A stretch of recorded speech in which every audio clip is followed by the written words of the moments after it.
Well, joining me to discuss this is a foreign policy analyst, Bolu Michael-Biyi.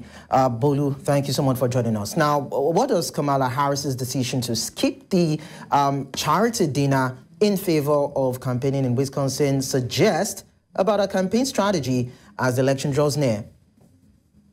Okay, well, it just shows where her priority lies. I think she's focused on, speaking to voters in the swing states. I'm sure she must have consulted her campaign team, a strategist, and several consultants on her team. And, they must have advised her as well that, we have a couple of days to go. And at this point in time, we need to actually reach out to people. It just shows that her priority is to campaign. Campaigning is a priority rather than attending a traditional event. But this could snowball in a negative way, in the sense that it could indicate that she's jittery. A confident candidate should be able to take even a day or two, to rest or to be away from the campaign and be confident that a lot of work is still going to be done on the ground. And it may not sit well with some of the undecided voters because it's a charity event, and her not attending such a charity event may mean that she doesn't really care much about the people. Interesting. So then how do the latest polls reflect the current sentiment of the American electorate towards both candidates? And what factors would you say are actually driving these trends now? Okay, and I think the polls, what we are seeing right now is a divided electorate. The polls are showing that Donald Trump is leading on issues like the economy, immigration, and security, while Kamala Harris is leading on issues as relate to, say, abortion right, environment, healthcare, and home ownership. But I think the election is going to be decided by undecided voters or swing voters.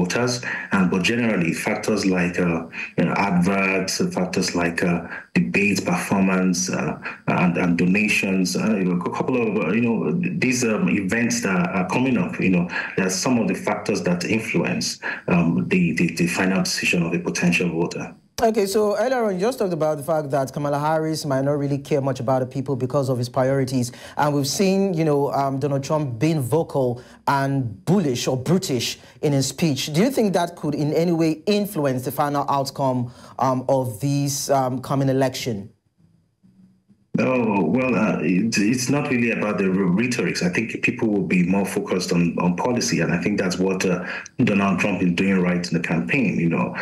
He's touched on issues that matter to the people right now, which is immigration, the economy as well. So and those are the issues that they trust him with, because he has shown the sample of his leadership in his first term. So I think his strategy entirely is basically focused on his existing loyalists, his existing fan base or voter base, to turn out for him when it matters most, while Kamala Harris' approach is to win new voters, and that's why she's focused on the swing states. All right, so finally, before I let you go, B, how are international observers and political analysts interpreting the potential outcomes of this election, particularly in terms of its impact on U.S. foreign policy and global relations?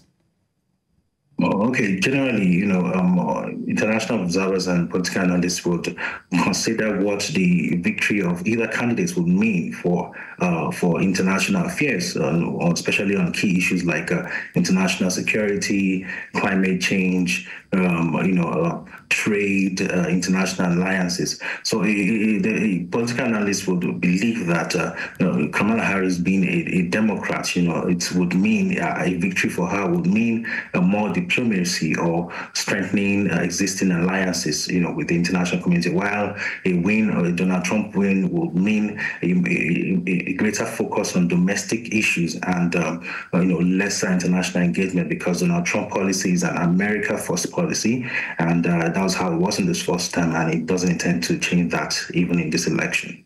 Okay, no problem. Thank you so much, Bolu Michael-Biyi, for sharing your thoughts with us. Cheers, thank you.